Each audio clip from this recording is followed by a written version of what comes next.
Hey everyone, have you ever been scared of what would happen if someone got a hold of your personal information? Just knowing everything about you and you not even being aware of it? It's pretty darn scary. Let's at least learn more about data protection, so at least know what's going on. Your parents probably told you about a million times that you shouldn't click those suspicious ads and links because they can take you to evil websites. So you might think, oh wow, everything's so scary. I'm just gonna stay in the websites that don't look suspicious and nothing bad will happen. Right? Wrong! Never trust anyone! Sites use a feature called cookies. No, not those ones. I said not those. Computer cookies are files that sites put in your computer so that they can keep information about you like login credentials, shopping cards, etc. So that if you enter another page or leave the site and come back, it wouldn't all disappear because the site wouldn't know you, it recognized the files. And since the site's using the cookies to keep track of that, it's all fine. Until it's not. Sometimes cookies are third party, which means the site doesn't use them, other things do, like ads. So they get your information all about you, all yada yada yada, you get it at this point.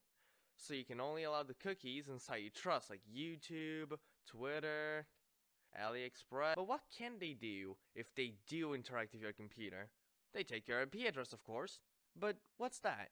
It's your computer internet protocol assets address. That is a mouthful. Which tells the server where your computer is so that it can send and receive information.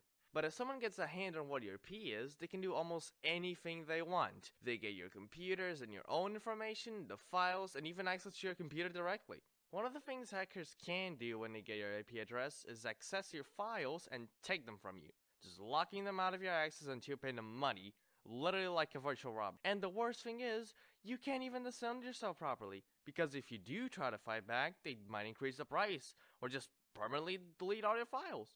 But then what do? Well, for one, you can just hide your IP address so that they can find it. To do that, you use the super useful virtual private network. Why are all these names so complicated? VPNs make that so your IP address is not where you actually are, but a completely different place. They can be used so that hackers can't find your actual IP address, but it also lets you bypass region-locked content on Netflix and YouTube because it thinks you're in a different country, so it lets you see content from that country. A few browsers like Opera GX have built-in VPNs that you can use, but they don't work that well, so let's just grab a professional one. You know what? Give me that.